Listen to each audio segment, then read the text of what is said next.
레위기 23장 23절에서 25절 여호와의 나팔절이라는 제목으로 하나님 말씀 묵상하겠습니다. 먼저 24절 한 절 말씀을 제가 받들어 읽겠습니다. 이스라엘 자손에게 말하여 이르라.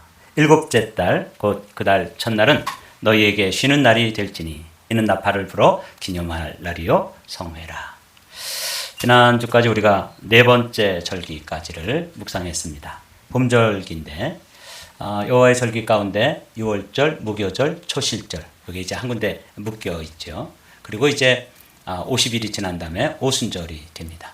그걸 그림으로 이렇게 표현하면 유월절 어린 양, 또 무교병, 그 다음에 초실절에 이삭 보리 추수 첫 이삭 한 단, 그리고 지난주에 우리가 떡 두 덩어리, 그래서 이건 큰 떡이라고 말씀드렸어요. 이 떡 두 덩어리까지 살펴봤죠. 한 덩어리는 유대인, 또 한 덩어리의 떡은 누구를 상징하여? 우리죠. 이방인 우리들. 이렇게 이제 말씀을 나눴습니다. 이걸 예수 그리스도께로 가져오면 예수님의 십자가, 예수님의 장사 지냄, 예수님의 부활, 그리고 성령 강림. 이렇게 이제 요약이 됩니다. 이걸 우리에게 적용하면 어떻게 된다는 거예요? 십자가의 구원, 그리고 무교절은 한 주간이라 그랬죠. 시작도 성회요, 마지막 날도 성회라. 이게 이제 그리스도인의 삶입니다. 7이라는 게 완전수인데 우리의 삶이 거룩한 삶. 그래서 지난번에 우리가 이 6월절이 영어로 하면 칭의, justification이라고 그러면 이 무교절은 sanctification이라고 말씀드렸어요. 이렇게 성화로 거룩한 삶으로 예수님을 닮아가다가 우리가 이 육신을 벗는 날, 그 어느 날이죠. 부활의 아침입니다. 그때 우리는 우리의 한계와 우리의 연약함과 우리의 더러움과 부정함을 한순간에 벗어던지고 영원한 부활의 몸을 입게 되는데 그것을 영어로는 glorification이라고 신학자들이 요약을 합니다. 칭의, 성화, 오순절까지 이건 다 성취가 됐습니다. 누구 안에서? 그리스도 안에서. 그런데 이 가을절기는 아직 성취되지 않았습니다. 성경의 모든 약속들이 성취되었는데 이 그리스도의 재림, 예수 그리스도의 second coming은 아직 성취되지 않고 약속으로 남아있기 때문에 이 부분도 여러분이 잘 기억해 두시고 우리에게는 이런 것들이 약속되었고 이런 것들을 소망으로 삼고 이 땅의 이민자로 살아가야 되는 것이죠. 그래서 그것의 이름이 나팔절, 속죄절, 초막절. 속죄절은 사실 이렇게 운율을 맞추기 위해서 그렇게 돼 절이라고 그랬는데 성경에는 속죄일이라고 되어 있습니다. 이 나팔절은 아까 우리가 봄절기에 상징적인 그림이 2월절 어린 양, 무교병, 곡식, 첫 열매의 곡식단, 빵 두 덩어리라면 이 나팔절은 그대로 상징이 나팔이에요. 오늘 그 나팔 소리를 다운로드 받아가지고 해놨는데 협조를 안 해서 못 들려드렸습니다. 네, 여기는 이제 나팔이에요. 이건 그리스도의 재림을 예표하고 우리에게는 휴거되는 사건을 이야기한다. 이렇게 되어 있죠.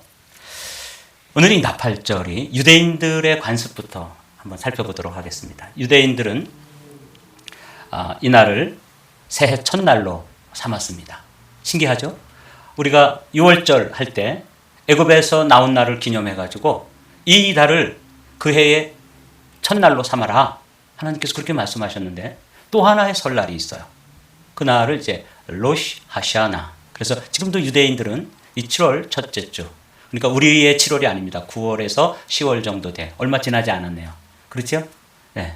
이때 이제 이 유대인들이 모여서 우리의 설날을 기념하는 것처럼 사과에다가 꿀을 찍어서 먹기도 하고 또 이게 하샤나라고 하는 게 새해라는 뜻이에요. 로시라는 게 머리, 시작 이런 뜻입니다. 그러니까 로시, 하샤나 이러면은 우리식으로 표현하면 연두라고 볼 수 있어요. 그래서 예전에는 그 대통령이 연두 기자회견하죠. 새해 말미에 말미가 아니라 연두에 연초에 이걸 하죠. 이런 것처럼 이들이 새해의 첫날을 로시라고 불러요. 로시 하샤나. 그래서 아주 큰 축제로 이렇게 하는데 지내게 되는데 그때 특징적인 게 뭐냐면 나팔을 분다 그 말이에요. 그래서 이 유대인들은 두 번의 설날이 있어요. 하나는 6월절이 들어있는 그 달이죠. 이것을 이제 히브리어로는 아빕월이다 이렇게 부르는데 유대인들이 포로로 잡혀가서 그들의 언어가 바뀌었어요. 마치 우리나라 사람들이 일본의 압제 아래에 있을 때 우리 어르신들 중에는 일본말 사용할 줄 아는 사람들이 있죠. 그것처럼 히브리어로는 아빕월이라고 부르는데 그 포로로 잡혀갔던 사람들이 페르시아어를 배워가지고 니산월이다. 성경 읽다 보면 니산월, 아빕월 이런 게 나오죠. 그럼 이때 정월을 뜻하는구나. 이게 또 하나의 정월이에요. 보시죠. 너희는 이 달을 한 해의 첫째 달로 삼아서 한 해를 시작하는 달로 하여라. 그래서 이거를 종교력이라 그래요. 그런데 또 하나의 한 6개월이 지나서 또 7월 그들의 절기로 그들의 달력으로 7월 첫 주를 또 하나의 설날이 있는 거예요. 새해가 있어요. 이게 유대인들이 아는지 모르는지 이렇게 수천 년 동안 이런 절기를 지켰는데 구역학자들이 보고 깜짝 놀라는 거예요. 그렇다. 우리가 인생을 살아가면서 예수 그리스도를 만나고 예수 그리스도를 주님으로 영접해서 새로운 인생이 시작됐을 때가 6월절 십자가의 은혜로 거듭났을 때 우리 인생은 새롭게 되는 것이죠. 그러나 그 새 인생이 계속 이 땅에서 삶을 살다가 아까 말씀드린 영화 어느 부활의 아침에 우리의 이 땅의 시간이 영원의 시간으로 들어가는 그 순간에 또 다른 새해가 시작되잖아요. 그래서 누구에게나 설날이 사실은 두 번 있는 거예요. 근데 우리나라도 두 번 있어요. 신정이 있고 구정이 있잖아요. 그렇죠? 그래서 제가 이걸 보면서 우리나라 사람들도 비슷하게 닮았다. 그런데 유대인들은 이 절기를 그렇게 지켰던 것이죠. 그게 두 번째가 뭐냐면 오늘 말씀을 나누게 되는 나팔절인 거예요. 이 나팔절을 그래서 유대인들은 뭐라고 부르냐면 로시 하샤나 새해라고도 부르지만 그날의 아주 특징적인 것이 양도 잡아서 화제로 드리고 그런 것들은 다른 절기와 다 비슷한데 딱 하나 특징이 뭐냐면 나팔을 분다. 이렇게 되어 있어요. 이는 나팔을 불어 기념할 날이요. 그래서 그들은 이 나팔절을 욤 테루아 이렇게 불러요. 욤이라는 말은 the day라고 하는 거죠. The day of trumpet 이라고 되어 있는데 여기는 그냥 히브리어로 옮겨봤어요. 이건 히브리 사람들이 지금도 그렇게 부르니까 욤 테루아. 그래서 나팔을 부는 날. 그래서 나팔절이라는 용어는 구약 성경에 없어요. 여기 나오는 그대로 이는 나팔을 불어 기념할 날이요. 요거를 줄여가지고 6월절, 무교절, 초실절, 오순절 그러니까 좀 길게 하는 것보다는 그냥 나팔절 이렇게 요약을 한 것뿐이죠. 그래서 오늘 우리도 그 관행에 따라 신학자들이 만든 용어를 따라 나팔절 이렇게 부르는데 그들은 나팔을 부는 날, 욤 테루아 이렇게 욤이라는 말이 날이라 그랬죠.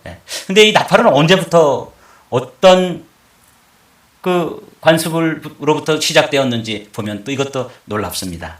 이게 뭐냐면 이것을 양각 나팔, 양의 뿔로 된 나팔이죠. 이게 아까 그림에서 본 것처럼 이렇게 꼬불꼬불하고 모양이 아주 각기 달라요. 양의 뿔이 다 다르잖아요. 어떤 건 짧은 것도 있고 어떤 건 긴 것도 있고. 자, 그런데 제가 우리 목사님 중에 한 분이 가가지고 유대인들 그 상점에 가서 양각 나팔을 하나 사왔는데 한번 불어봤더니 이 소리가 그렇게 안 나요. 소리 내는 것도 힘들어요. 그런데 오늘 여러분들에게 들려드리려고 했던 이건 정말 그 원래의 뜻에 따라서 이렇게 듭니다.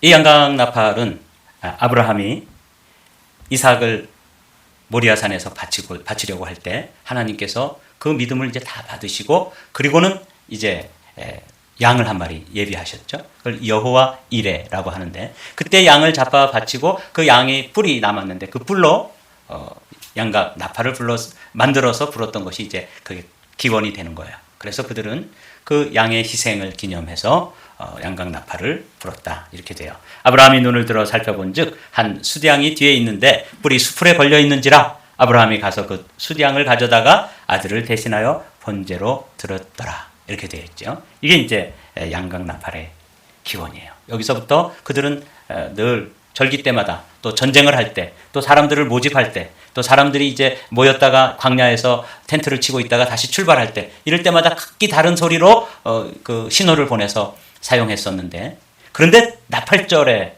부는 이 나팔은 아주 독특한 의미를 가지고 있어요. 제가 이제 이렇게 자료를 찾다가 유대 학자들 특별히 이제 구약을 연구하는 학자들 구약 중에서도 유대인의 관습을 연구하는 학자들이 이 나팔절에 부는 이 나팔 소리의 의미를 한 4가지 정도로 요약을 해서 해놓은 서적을 보고 이런 의미가 들어있구나. 이들은 이런 의미로 나팔을 불고 있었습니다. 오늘은 그 의미를 한 가지씩 살펴보면서 은혜를 나누고자 합니다. 그들이 불었던 나팔절의 첫 번째 그 나팔의 의미는 뭐냐면 왕이 오신다 그런 말이에요. 보도록 하죠. 기약이 이르면 하나님이 그의 나타나심을 보이시리니 하나님은 복되시고 유일하신 주권자이시며 만왕의 왕이시며 만주의 주시오. 이렇게 돼 있죠. 예수님이 처음 오실 때는 우리의 밥이 되기 위해서 오셨어요. 그래서 그분은 초라한 모습으로 말 구유에 누였잖아요. 말 먹이 통이 구유잖아요. 거기에 오셔서 그래서 오늘 우리가 성찬식을 했는데 그게 예수님이 무슨 뜻이에요? 당신의 몸을 생명의 양식으로 당신의 피를 생명의 음료로 주시기 위해서 이 땅에 오셨던 모습.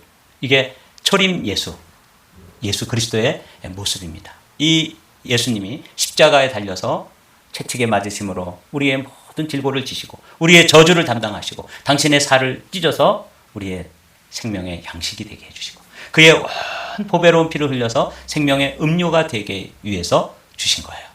그걸 기념하라 해서 우리가 매월 첫 주에 이렇게 성찬식을 하는 거예요. 너무 소중한 의미가 들어있죠. 그런데 다시 오시는 예수님, 재림 예수 그리스도는 더 이상 그런 초라한 모습 또 사람들의 양식이 되고 더 쉽게 표현하면 밥이 되기 위해서 오시는 분이 아니에요. 그분은 어떤 모습으로 오세요? 왕의 모습으로 오신다.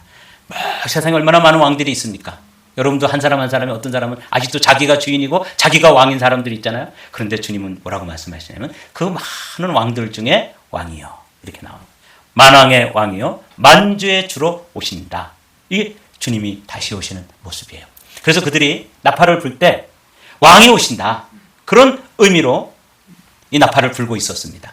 그런데 더 놀라운 의미가 담겨 있습니다. 한번 읽어보실까요? 보라 신랑이로다.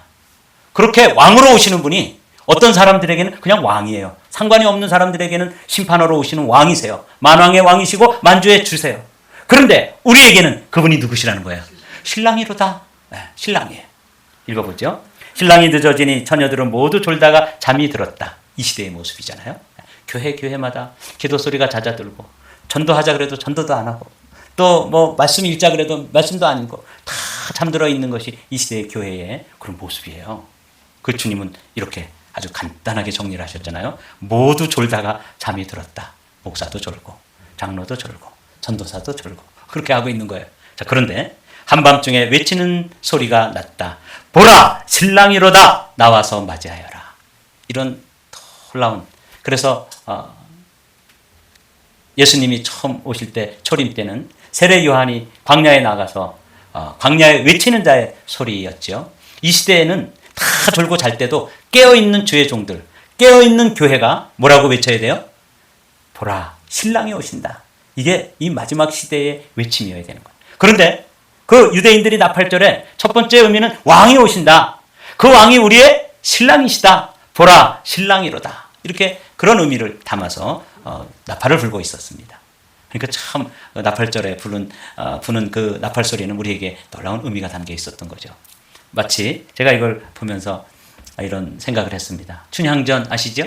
춘향전에 춘향이가 자기의 정절을 지키기 위해서 멀리 떠난 과거 시험을 보러 간 이몽룡, 이도령에 대한 정절을 지키기 위해서 변사또에게 온갖 고초를 겪고 고난을 당하고 있어요.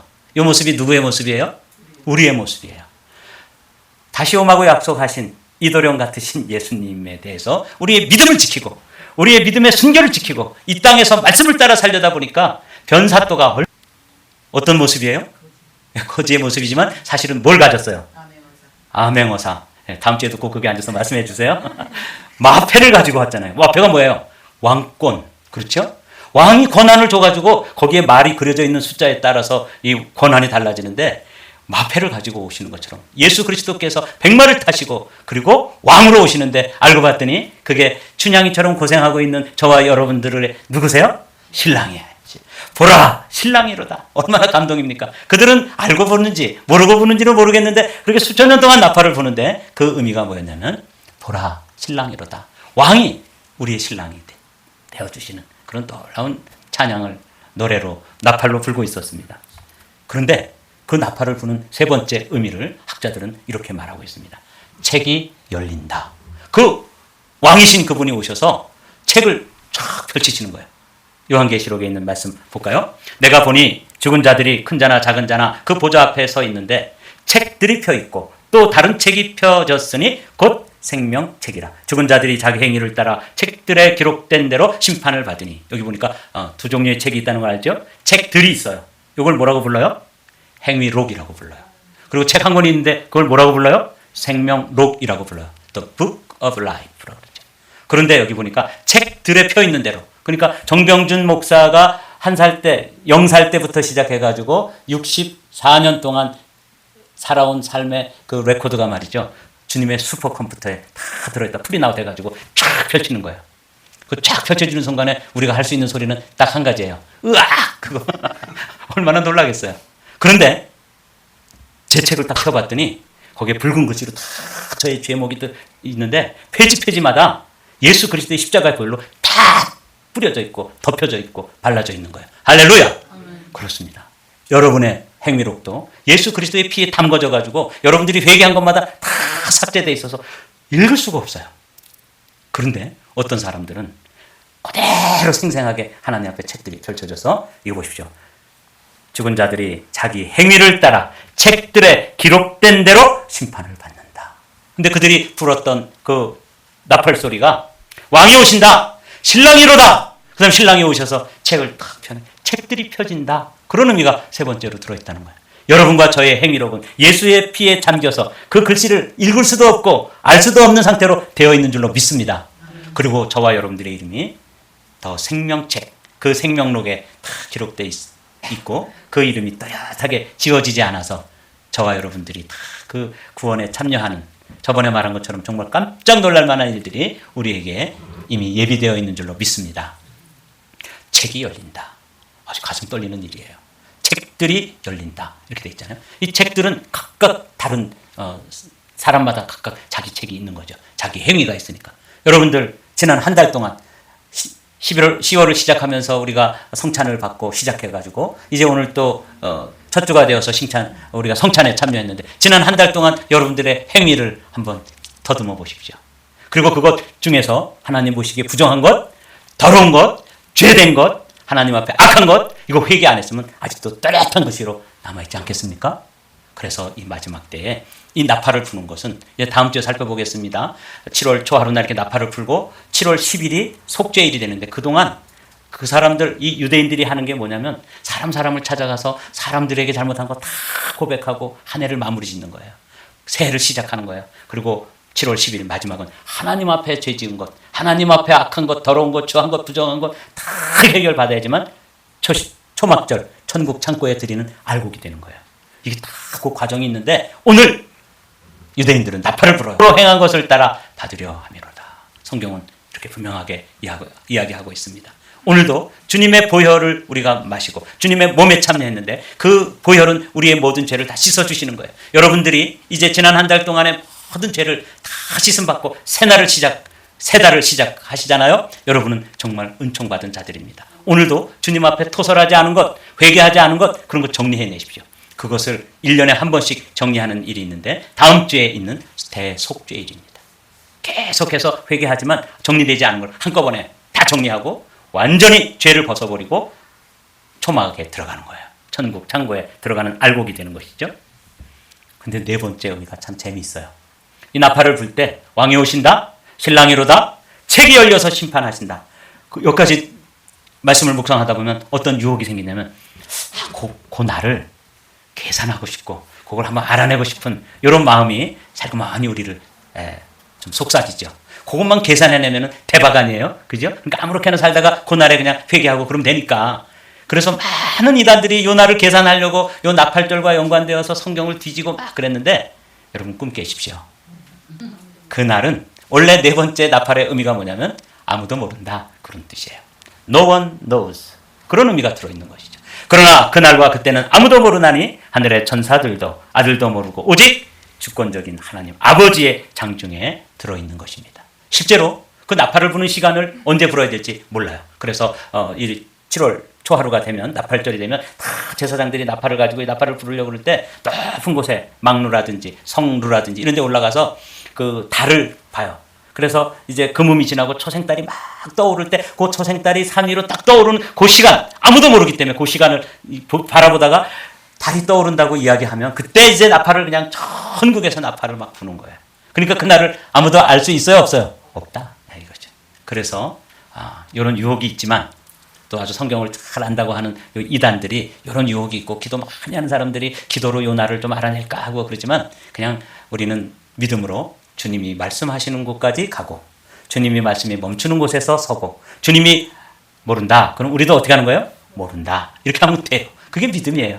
아무도 모른다. 그런 노래를 그런 의미로 나팔을 불었다는 것이죠. 사랑하는 성도 여러분, 초대교회 성도들은 그래서 이렇게 노래를 불렀습니다. 아멘. 주 예수여 오시옵소서. 이걸 헬라어로 하면은 어떻게 돼요? 마라나타. 이렇게 하는 거예요. 아멘. 주 예수여 오시옵소서. 이것들을 증언하신 이가 이르시되 내가 진실로 속히 오리라 하시거늘 함께 합니다. 아멘. 주 예수여 오시옵소서. 이렇게 노래를 불렀던 거죠. 초대교회 성도들은 그렇게 세 가지 노래를 불렀다 그러잖아요. 할렐루야, 아멘, 마라나타. 이 세 노래를 그렇게 즐겨 불렀습니다. 사랑하는 성도 여러분, 이것도 우리의 이 마지막 시대를 살아가는 그리스도인들의 주제가가 되어야 되는 것이죠. 할렐루야, 하나님 영광 받으시옵소서. 아멘, 주 예수여 오시옵소서. 이런 찬양과 소망과 믿음으로 이 마지막 시대에 승리하게 되시기를 우리 한마음교회 성도들은 다 함께 아멘 주 예수여 오시옵소서라고 찬양하며 그 주님의 오실 때 승리하게 되시기를 주님의 이름으로 축복합니다.